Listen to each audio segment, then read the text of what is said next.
Hello everyone! Magandang buhay at magandang hapon sa inyong lahat. Nandito na naman tayo sa panibagong talata ng buhay. Kasama ko ngayon ang aking kaibigan at walang iba kundi si Kuya Andy. Yun nga, dahil pumunta kami sa Bulacan at bumisita sa kanyang mga kapatid at pamangkin. Ngayong hapon ay nagpunta kami sa kanilang bukid para manguha ng gulay. Talong, okra at iba pa.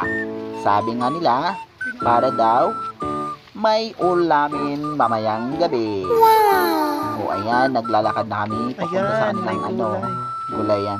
Yes! Shit! Nakita ko na ang mga talon. Ang dami. At may kasama kaming aso. O ayan na nga. O, ang luwag-luwag. At maraming gulay na nakatanim dyan. Yes, okay. Ang init-init. Hindi pa nga ako nagdala ng payong. Si Kuya lang mayroong dalang payong. Ayan, tingin-tingin muna. At may makikita tayong mga gulay. O ayan, may talbos pa ng kamote. Wow!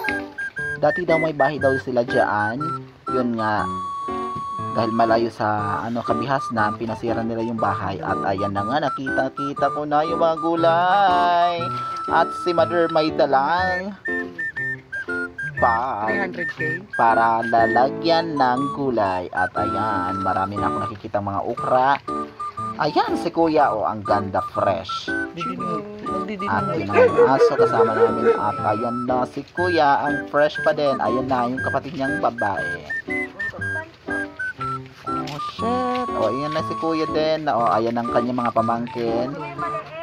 At dahil marami na akong nakikitang mga gulay, pwede ko na silang pitasin mamaya. At ayan na si Kuya, nagtitingin-tingin. At ayan yung kanyang mga pamangkin. May kasama din kami mga aso. Dahil daw, may parating pumupunta dyan na mga tao. At so yun na nga, at nagtitingin-tingin kami ng mga pipitasin naming gulay, talong at okra. Ayan si Kuya tingin-tingin sa taas. Ayan, fresh kaming dalawa ni Kuya. Wow!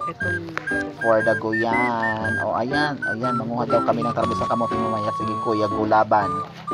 Hindi ako susunod dyan sa panguha ng talbos ng kamote. Ayan, diba fresh na fresh ang talbos ng kamote ate mo. Ayan, sige. At maya't maya may nakita na akong mga talong ang lalaki. Diba? Ayun na si Mother. May dala na siyang bag para lagyan ng talong. Ayan, ipinasok na. Isa. 1 point. Ayan, mayroon pa. Pangalawa. Diba? Marami na siyang nakukuha.